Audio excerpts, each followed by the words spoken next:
Bonjour et bienvenue dans ce deck profil de Magicien Pendule. Magicien Pendule est un deck qui se base sur la mécanique assez forte et utile de l'invocation par pendulation. Et si aujourd'hui elle est plus utilisée tout le temps, ça reste quelque chose qui est assez fort dans le metagame. Parce que ça permet de faire des grosses invocations et des boards assez puissants avec plusieurs negates ou d'OTK assez facilement à l'adversaire. Entrons tout de suite dans le vif du sujet. 3 Curtain Raiser. Donc, cette carte, elle peut, une fois par duel, s'invoquer spécialement depuis votre zone pendule sur le terrain. Ça vous permet, c'est un extender en fait, ça vous permet d'avoir une invocation en plus pour pouvoir faire une électromite avant de faire une invocation pendule. Donc c'est une carte qui est importante, on veut l'avoir en main de départ de façon assez régulière, mais après ça reste une brique. Enfin pas tant que ça parce qu'elle est niveau 4 et scale 7, mais c'est pas hyper utile après le tour 0 ou le tour 1. Ensuite, le package Darkworm et Supreme King Gate 0. Donc, lui, il va chercher lui, et lui, c'est à la fois un niveau 7 et à la fois une échelle pendule 0. Donc, c'est une carte qui va nous servir soit à faire pour le Dragon Vortex, soit à mettre en scale, et ça, c'est un niveau 4, qui a 1800, donc c'est toujours utile, et en plus, s'il est dans le cimetière, on peut l'invoquer spécialement. Donc, c'est assez utile de l'envoyer dans le cimetière. Ensuite, on attaque les magiciens pendules. Donc 2 Purple Poison.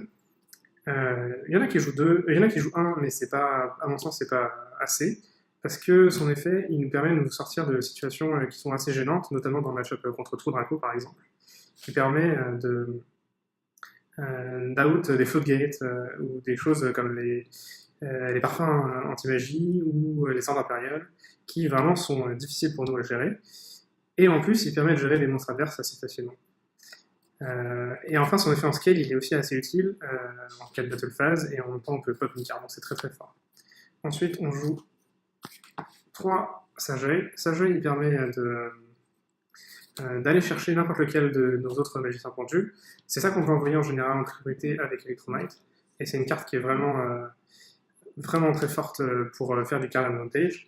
Elle nous permet de fixer notre main si il nous manque une échelle pendule haute ou basse. Et après, c'est un monstre magicien pendule, donc ça fait partie du thème. 2 Crocs Noirs. Crocs Noirs, c'est très fort en late game parce que ça nous permet de réinvoquer spécialement du cimetière. C'est pas très fort dans le dos de l'adversaire parce que malheureusement son effet, on ne peut pas le faire pendant son tour. Mais c'est une échelle 8, c'est un magicien pendule. Et on veut le voir, c'est en général celui-là qu'on veut en pendule, en échelle pendule. 3 magiciens de l'harmonie. Sûrement le plus fort des magiciens pendules. On va absolument l'avoir en main. En scale, il booste nos monstres de 100 points par carte magicien. Et une fois qu'il est invoqué par pendulation, on peut en invoquer un autre du deck. Donc ça fait 2 monstres pour le prénom, c'est exceptionnel. C'est celui qui fait tous nos plays en plus parce qu'il est synthoniseur. Donc dès qu'on veut aller dans l'extra deck du côté des synchros, c'est avec lui qu'on joue. Il sert à rien dans l'extra deck par contre, et il faut faire attention, on ne peut pas l'invoquer par pendulation. Et il a quelques restrictions aussi sur avec qui on peut être utilisé pour faire des X6 ou des synchros. Les 2 Oath Dragons. Donc les Ballours Dragons, eux, ils servent en scale principalement. On peut absolument l'avoir en scale parce que s'ils nous permettent de récupérer une carte de l'extra deck. Et c'est une échelle 2, donc il va bien avec le Croc Noir. Il est assez fort sur le terrain parce qu'il a quand même un gros body de 2100 et c'est un niveau 6 qui permet de faire Norito, mais on le joue principalement en scale. Et enfin, le Shanké. Shanké, il est niveau 7, ce qui est super pour faire les plays pour Vortex avec Absolute Dragon, la X6. Et c'est aussi une negate sur le board, mine de rien. Donc, enfin, une negate de monstre lumière, mais c'est toujours cette prix. Donc c'est très très fort. Enfin, on enchaîne avec le package 3. On joue 3 Cerberus et 2 Jackal King. Cerberus, il va chercher Jackal King. Jackal King nous permet d'invoquer Cerberus. Et Jackal King, si on l'a sur le terrain, c'est une negate de monstre chaque fois qu'une carte magie est jouée. Donc c'est extrêmement fort. Sur le board, ça met vraiment la pression. Cerberus, malheureusement, c'est plutôt un extender parce qu'on ne joue pas de scale plus que 8, donc on peut difficilement l'invoquer autrement que par invocation sacrifice ou par cet effet. Mais mais ça reste hyper important d'avoir un extender de plus. C'est vraiment une carte qu'on veut avoir en départ Cerberus. Hop. Ensuite, on passe au chronographe. Astrographe est ban. Donc chronographe reste notre meilleur choix de loin, notre choix par défaut. Il y a quand même des trucs assez sympas qu'on peut faire avec. Il invoque spécialement du deck, lui, le Tailgazer, ou il permet de le mettre en scale suivant ce qu'on veut faire, parce que ça reste aussi un magicien. Parfois on a besoin d'un magicien en scale. Niveau 6, une fois qu'une carte est pétée sur notre terrain, on peut l'invoquer SP, et il invoque un autre monstre, donc c'est très très fort quand même. Et lui, niveau 3, c'est important. Donc déjà, il s'invoque avec eux, donc on en a besoin. Et aussi, niveau 3, c'est important pour faire des synchro sets. C'est celui qui est parfois, on en a besoin. Donc voilà, c'est tout pour les monstres. Et on va passer au magie. Un peu de dualité, peu des désirs. Peu des désirs permet de faire une carte montage, c'est un +1 gratuit.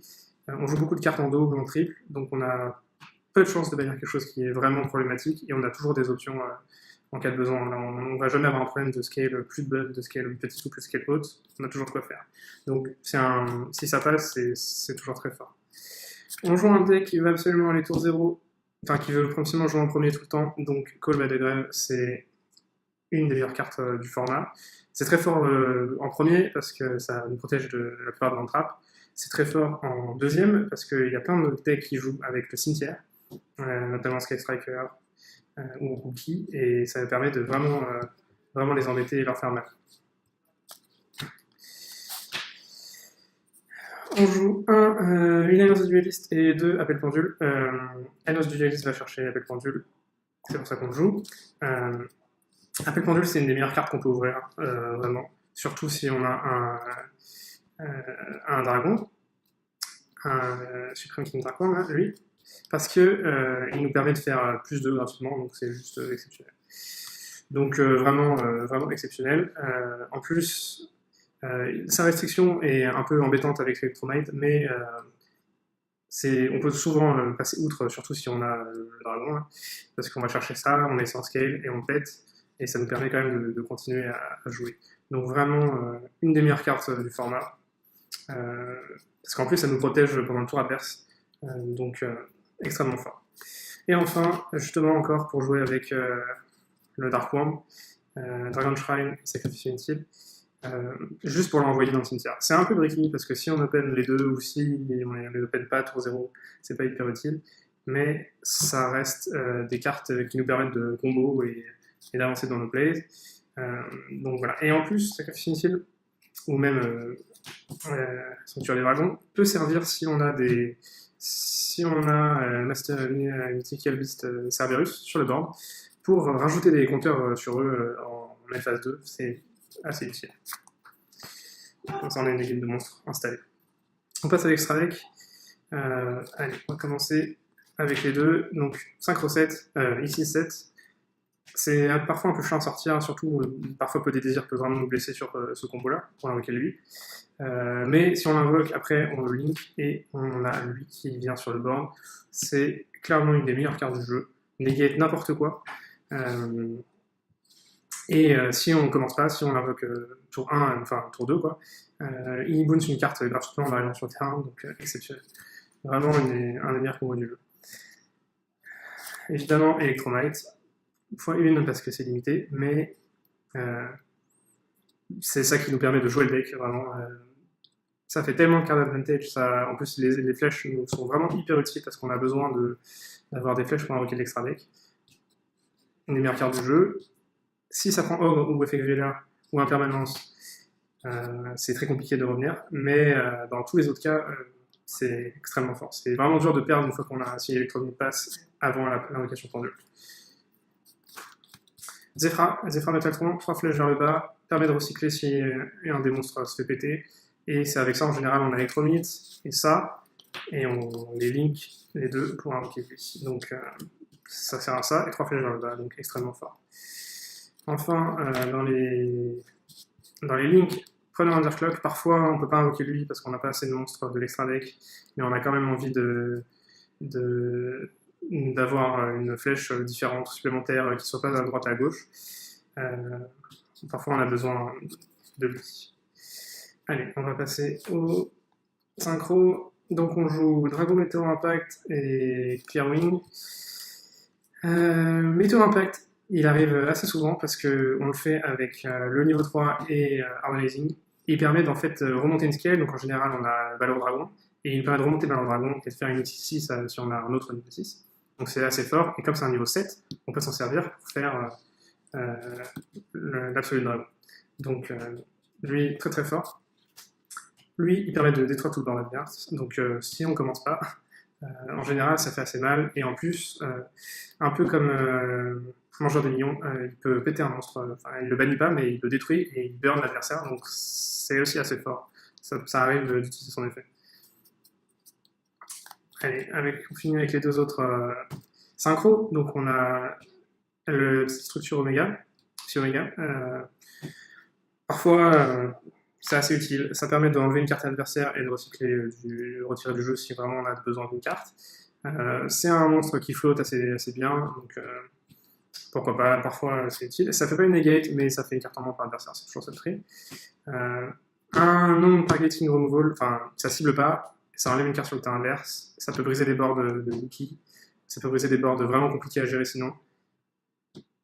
C'est un peu juste pour ça qu'on le joue, parce qu'il peut enlever quasiment n'importe quelle carte problématique sur le terrain adverse. En plus, il a un gros body, parfois ça peut être utile. Donc les mystères, c'est pour ça qu'on le joue. Allez, on attaque les Xyz. On va commencer par les X6-4. Dark Rebellion, il permet d'OTK assez fort à l'adversaire, puisqu'en enlevant matériel, on vole l'attaque des monstres adverses. Il est assez simple à faire parce que c'est deux monstres ténèbres de niveau 4, enfin monstres pendus de niveau 4. Les gens ne le voient pas forcément venir, ils ne se rappellent plus qu'il existe. Il met facilement 5 à 6000 points de dégâts quand il attaque, donc c'est très fort, c'est très facile de TK avec cette carte. Abyss Dweller, cette carte embête la plupart des decks du format parce qu'encore une fois, on les empêche de jouer avec la cimetière. Même s'ils quittent le terrain, l'effet reste toujours actif. Et il vous donne, voilà, il permet de bloquer l'adversaire pendant un tour, au moins un tour, si vous commencez. Et c'est assez simple à faire de au niveau 4, donc très très fort. Tornado Dragon, parce que péter les cartes de terrain par exemple, c'est toujours très fort. C'est fort contre Sky Tracker, c'est fort contre tous les decks un peu back row. Vous pétez une carte, c'est toujours très fort. Attention quand même de ne pas toucher un Waking de Dragon qui peut vous faire perdre la game assez facilement. Exciton Knight, enfin, cette carte est plus ban, donc il faut la jouer, parce que si elle était ban, c'est qu'il y avait une raison. C'est une des meilleures cartes du jeu, encore une fois. Hein. Le fait de pouvoir. C'est quasiment. Enfin, ça détruit tout le board adverse si vous avez moins de cartes de l'adversaire, donc il faut la jouer. Enfin, cette carte, Magicien à la toile du temps. Parfois, il n'y a pas de meilleur play tour 0 que de faire ça. Si vous ne savez pas trop ce que joue votre adversaire, Abyss Dweller, c'est pas forcément très fort. Exciton Knight, c'est pas forcément très fort.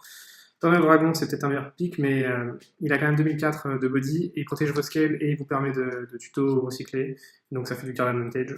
C'est toujours intéressant à faire. Et enfin, Norito, évidemment, pour negate Magic Piège, très simple à faire, de niveau 6. Voilà, c'est tout pour ce deck profil, j'espère que vous avez apprécié, et puis je vous dis à la prochaine. Salut!